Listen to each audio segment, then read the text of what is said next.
Siya classes में आप लोगों का स्वागत है। आइए हम अपनी क्लास को शुरू करते हैं। आज हम देखेंगे बीए 5th सेमेस्टर गृह विज्ञान पेपर फर्स्ट, जिसका नाम है सरफेस ऑर्नामेंटेशन ऑफ फैब्रिक, वस्त्रों के सतही अलंकरण के बारे में ये थ्योरी पेपर है। इसमें आप लोगों का एक टॉपिक आता है धब्बों का वर्गीकरण। जो धब्बे होते हैं उनको हम कितने भागों में बांट सकते हैं। तो चलिए क्लास को शुरू करते हैं और देखते हैं धब्बों के वर्गीकरण को। धब्बों का वर्गीकरण। धब्बों को हम निम्नलिखित वर्गों में बांट सकते हैं, जिसमें पहला है प्राणिज धब्बा, दूसरा है वानस्पतिक धब्बा, तीसरा है चिकनाई युक्त, चौथा है खनिज युक्त, अगला है रंग युक्त धब्बा, अगला है घास का धब्बा, अगला है अन्य धब्बा। तो सबसे पहले हम जानेंगे प्राणिज धब्बे के अंतर्गत कौन कौन से धब्बे आते हैं। प्राणिज में दूध का धब्बा आता है, दही का धब्बा आता है, अंडा का धब्बा आता है, रक्त का धब्बा आता है और मांस का धब्बा आता है। ये सभी धब्बे आपके प्राणिज धब्बे में आते हैं। इसके बाद आता है आपका वानस्पतिक धब्बा।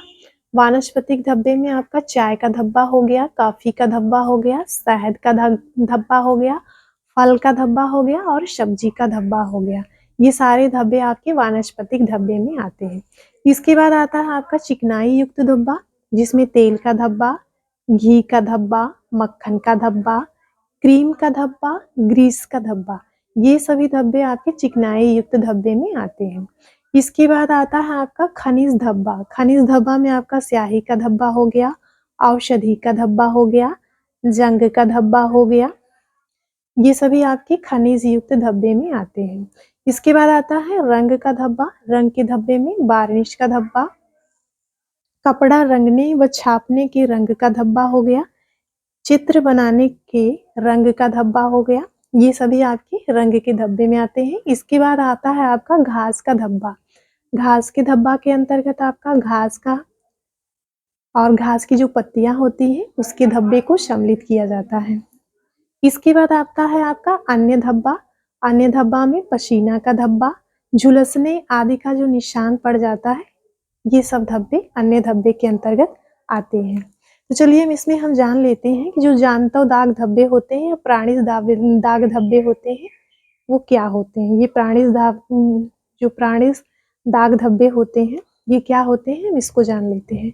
जो प्राणिज दाग धब्बा होता है, जैसे दूध हो गया, अंडा हो गया, मांस हो गया आदि के जो धब्बे होते हैं इस वर्ग के अंतर्गत आते हैं। ये धब्बे प्रोटीन तत्वों के प्रधान होते हैं, क्योंकि जो प्राणिज धब्बे होते हैं उसमें दूध, दही, अंडा, रक्त, मांस आता है, तो इन सभी में प्रोटीन युक्त पदार्थ या तत्व पाए जाते हैं। इस कारण इन धब्बों को प्राणिज धब्बा कहा जाता है।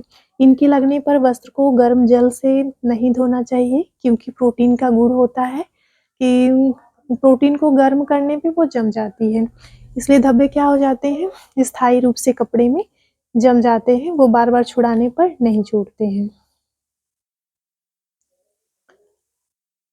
इसके बाद आता है आपका वानस्पतिक धब्बा। वानस्पतिक धब्बे के अंतर्गत चाय, कॉफी, फल, शहद, मतलब जो वनस्पतियों के धब्बे होते हैं उनको सम्मिलित किया जाता है, जिसमें चाय, कॉफी, फल व शहद आदि के धब्बे आते हैं। ये जो है आपके आम्लिक होते हैं, इसमें अम्ल पाया जाता है। इनको पृथक करने के लिए क्षारीय पदार्थों का प्रयोग किया जाता है।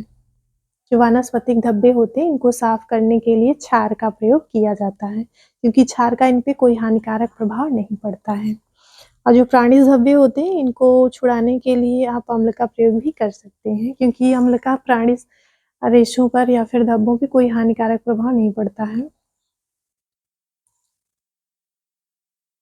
इसके बाद हम देख लेते हैं चिकनाई युक्त धब्बा। चिकनाई युक्त में तेल, घी, मक्खन, क्रीम, ये सभी धब्बे आते हैं और इनको साफ करने के लिए अवशोषक पदार्थों का प्रयोग करना पड़ता है, जैसे चाक का प्रयोग कर सकते हैं, मुल्तानी मिट्टी का प्रयोग कर सकते हैं, टेल्कम पाउडर का प्रयोग कर सकते हैं। इसके बाद आता है आपका खनिज धब्बा। खनिज धब्बा जो खनिज पदार्थों के कारण लग जाते हैं, जैसे जंग हो गया जो लोहे के कारण लगता है, स्याही और औषधियां होती हैं, ये सभी इस वर्ग में आते हैं। इसके बाद रंग के धब्बे।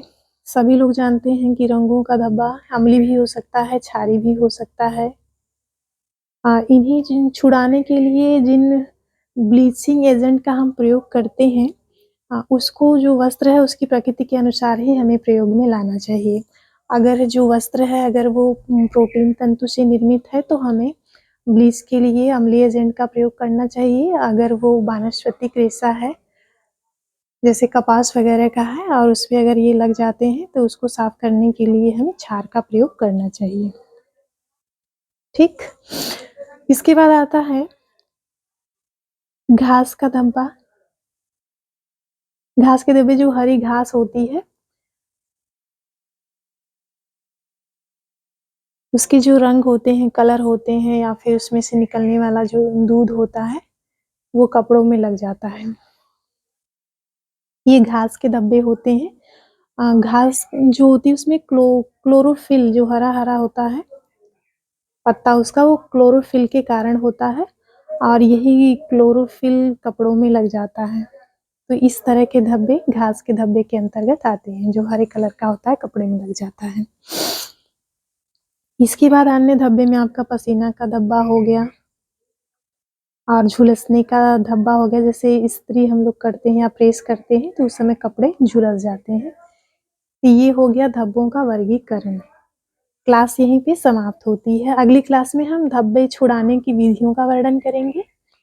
आज की क्लास यहीं पे समाप्त होती है।